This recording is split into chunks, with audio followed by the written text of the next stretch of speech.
It has long been rumored that the Queen, Nicki Minaj, and Iggy Azalea have been on bad terms since their glory days when they completely dominated the female rap scene. This comes as no surprise as people speculate this a lot.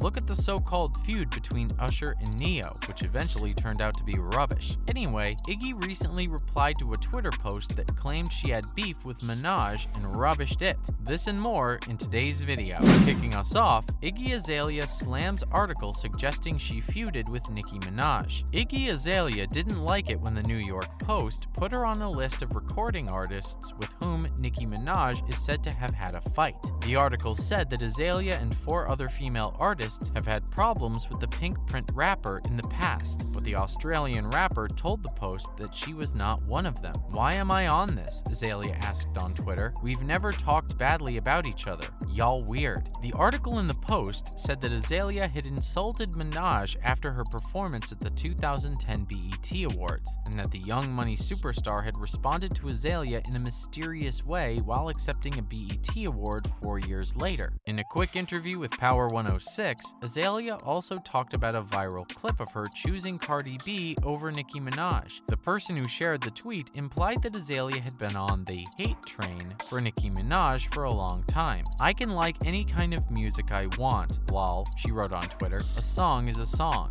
I don't take part in your weirdo wars," she said. The fancy rapper wrote her tweets just before Minaj was to be honored at the 2022 VMAs with MTV's Michael Jackson Video Vanguard Award. Minaj shouted out a lot of pop stars who have influenced her style while accepting the award on Sunday. The Anaconda rapper sent flowers to Lil Wayne, Lauryn Hill, Foxy Brown, Slick Rick, Dougie Fresh, and other artists who have supported her, like Beyonce, Kanye West, Drake, Eminem, Rihanna, and Britney Spears. In another part of the night, Minaj did a medley of some of her biggest hits, like Moment for Life and Bees in the Trap. She ended with her latest Billboard #1, Super Freaky Girl, which Azalea had praised earlier in August as a well-written song. She said on Twitter, "Super Freaky Girl is a really well-written song, like it's made to be a hit and it sounds really big." This summer, the Black Widow rapper has been responding to all kinds of Twitter trolls. In July, she talked about the people who didn't like the way she twerked at the Long Beach Pride Festival in California in 2022. Earlier on, Iggy Azalea announced she's no longer retiring from music career. Iggy Azalea said in 2021 that she would stop making music, but now she says she's changed her mind. Azalea wrote on Monday, "A year ago, I was ready to quit music because I was sick of all the bad energy it brought.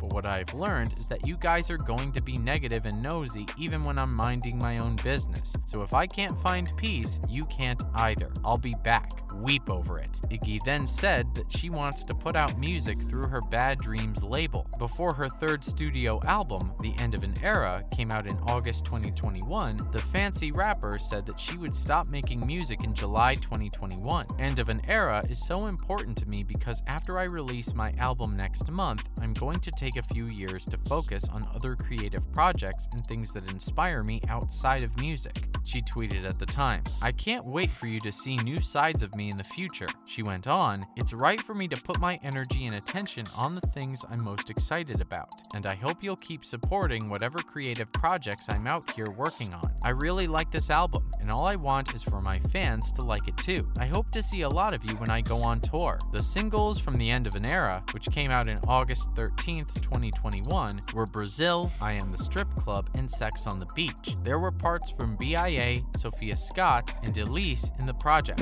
It looks like that's not all that's been said about the rapper in the news lately. Iggy Azalea has recently denied rumors that she's dating Tristan Thompson. Iggy Azalea went on Twitter to deny a rumor that she was dating Tristan Thompson. She also said that she had never even met him before. When someone said that Thompson was the man she was said to be dating, Iggy said that she has never even been in the same room as him. Iggy sent out a few more tweets to talk about how having her name thrown around in false rumors hurts her. In June, it is said Thompson and Khloe Kardashian, who he had been dating on and off for a while, broke up. People at a party hosted by Drake around the same time say that the Sacramento Kings big man told them he was single. He also acted like he wasn't in a relationship when he was seen going into a private room with 3 3 girls. This month, Thompson quickly denied the story and had some words for gossipers. Iggy's new album, The End of an Era, is a good name for what it is.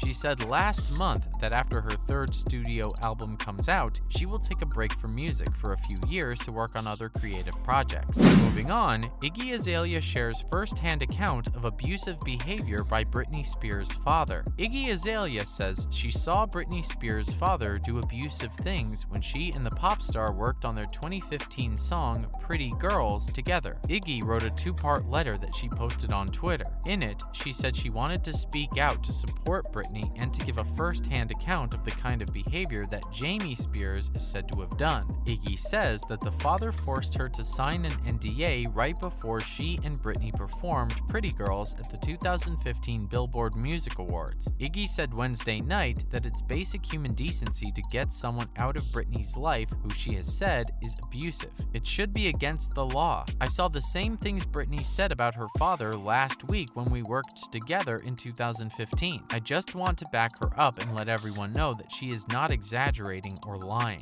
Azalea also remembered seeing Britney have limits on the most strange and silly things, like how many sodas she could drink. Jamie Spears seemed to have a habit of making people sign papers under duress, and Britney Spears has said that living with that man is bad for her mental health, so she couldn't be forced to do so. Before, Azalea and other Britney collaborators were named in a number of viral tweets. Fans criticized them for staying quiet after Britney's heartbreaking testimony. Iggy told worried fans at the time that she had already talked to Britney and told her that she could use her if she needs my voice. Variety said that new court documents showed that Britney's lawyer's 2020 request to get her father out of the conservatorship was again turned away by the judge. Notably, those papers weren't a response to Britney's testimony. Instead, they were a result of a request made in November of last year. The Bessemer Trust was also officially named as a co-conservator in the new documents. Finally, as a bonus, The Game thinks Young Boy Never Broke Again will be this generation's Tupac. The Game said in a new interview that Young Boy Never Broke Again might be the Tupac of this generation of rappers. Game told Montreality that what Tupac meant to him,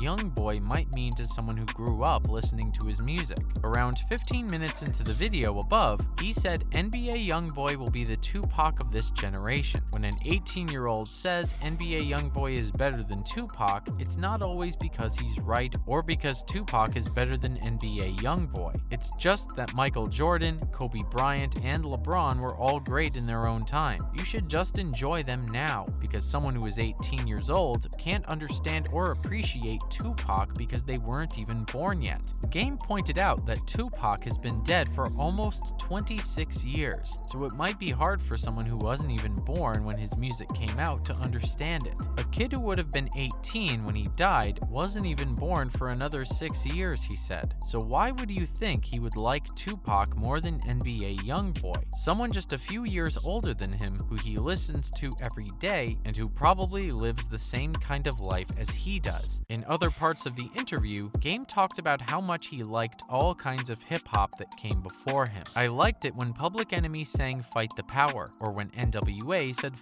the police, he said. The Lox, Biggie and Pac, just Nas and Hov, and everyone else. Why can't we just like all kinds of music and everyone who makes it? Why can't we just be a group of people who like good music? That's all the time we had for today. For more showbiz news, subscribe to the channel.